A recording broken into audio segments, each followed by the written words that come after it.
새벽나라 친구 여러분 안녕하세요. 오늘 여러분과 함께 말씀을 나누게 된 이상욱 전도사입니다. 돈으로 사람을 살 수 있으나 그 사람의 마음은 살 수 없다.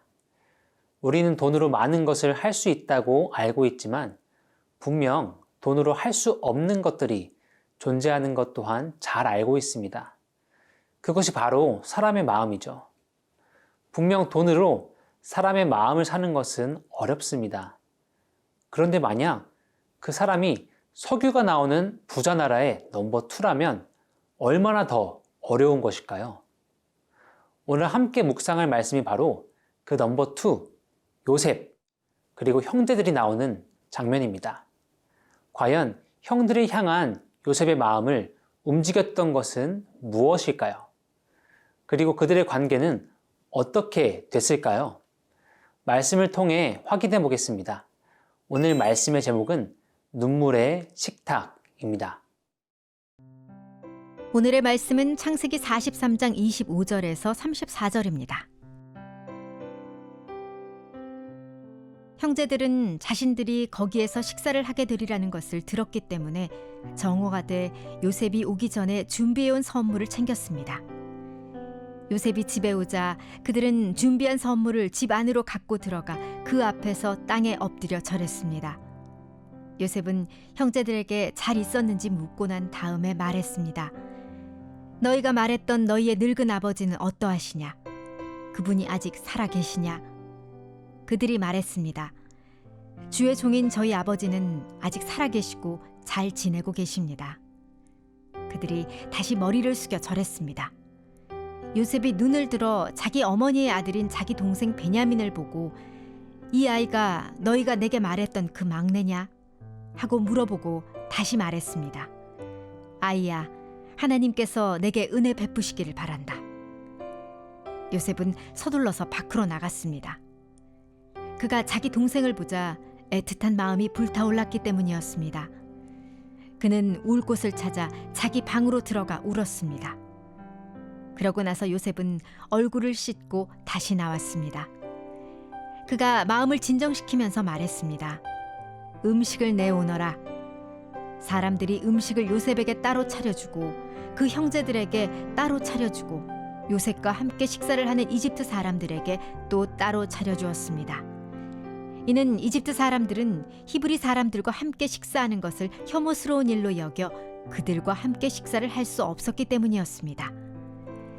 형제들의 자리가 첫째부터 막내까지 나이 순서대로 요셉의 앞에 배정됐습니다. 이 때문에 형제들이 놀라 서로 얼굴을 바라보았습니다. 요셉이 자기 상에서 음식을 나눠주었는데 베냐민에게는 다른 사람들보다 5배나 많은 양의 음식을 주었습니다. 그들이 마시며 요셉과 함께 즐거워했습니다. 어제 말씀을 기억해보면 요셉의 형제들은 두려움에 사로잡혀 있었습니다.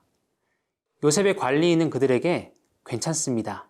두려워하지 마세요. 라고 안심시켜 주었고 그들은 드디어 요셉의 집으로 발걸음을 향하게 됩니다. 지난 금요일 말씀을 기억해보면 이 형제들은 요셉에게 잘 보이기 위해 귀중한 물품들을 많이 가져왔습니다. 향유, 꿀, 향신료, 몰약, 피스타치오 등이 있었죠. 그들은 요셉이 오기 전에 그 선물들을 챙겼습니다. 그리고 요셉이 오자 그 선물을 요셉의 집으로 갖고 들어가며 땅에 엎드려 절했습니다. 어쩌면 이 선물은 형제들이 붙들고 있었던 유일한 희망이었을지도 모릅니다. 마치 상대방의 환심을 사기 위한 뇌물과도 같은 것이겠죠. 하지만 요셉은 부족할 것이 전혀 없었던 이집트의 총리였습니다. 그들이 준비했던 선물은 아무 역할도 하지 못한 채 요셉은 그들에게 이렇게 질문합니다. 27절 말씀입니다. 요셉은 형제들에게 잘 있었는지 묻고 난 다음에 말했습니다. 너희가 말했던 너희의 늙은 아버지는 어떠하시냐? 그분이 아직 살아계시냐? 요셉은 그들과 아버지의 안부를 묻습니다. 그리고 요셉의 형들은 다시 한번 머리 숙여 요셉에게 절하며 아버지 야곱은 잘 지내신다고 답변합니다. 그리고 요셉의 시선이 그의 친동생 베냐민에게로 향합니다. 그리고 요셉은 베냐민을 축복합니다. 지금 이 순간은 우리가 이스라엘의 12지파라고 알고 있는 이스라엘의 자손들이 한자리에 모인 첫 순간인 것입니다. 형들이 요셉을 상인에게 팔았던 그때를 생각하면 상상조차 할 수 없는 놀라운 순간인 것이죠. 사랑하는 새벽나라 친구 여러분, 말씀처럼 사람과 사람 사이의 관계는 어떠한 귀중한 보물과 선물로도 다시 회복될 수 없습니다. 하나님의 사랑과 용서가 그들 가운데 임할 때 우리가 상상하지 못했던 진정한 회복이 있는 것입니다. 우리의 노력은 누군가의 기분을 좋게 해줄 수는 있지만 관계를 회복시킬 수는 없을 것입니다. 하나님의 사랑으로 누군가에게 다가갈 때 요셉과 형제들에게 임하셨던 놀라운 회복이 우리의 삶 가운데 있을 것입니다.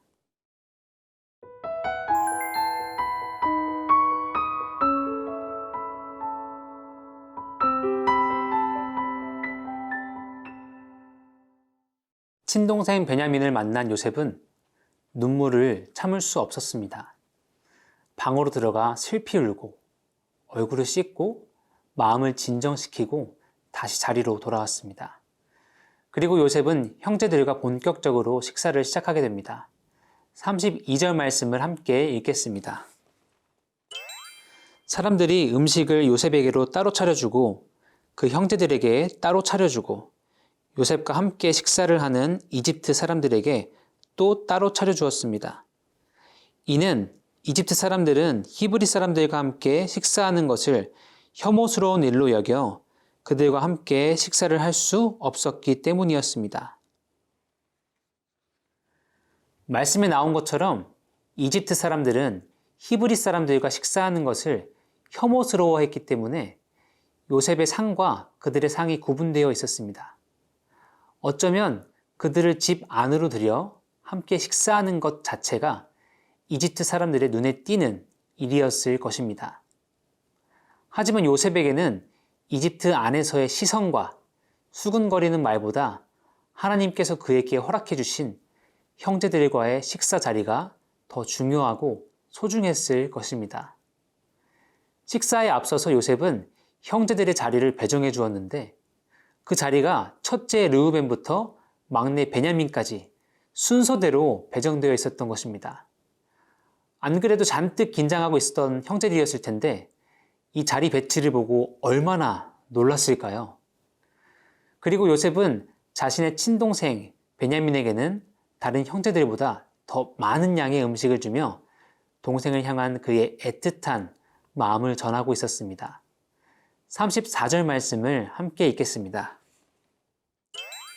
요셉이 자기 상에서 음식을 나눠주었는데 베냐민에게는 다른 사람들보다 5배나 많은 양의 음식을 주었습니다.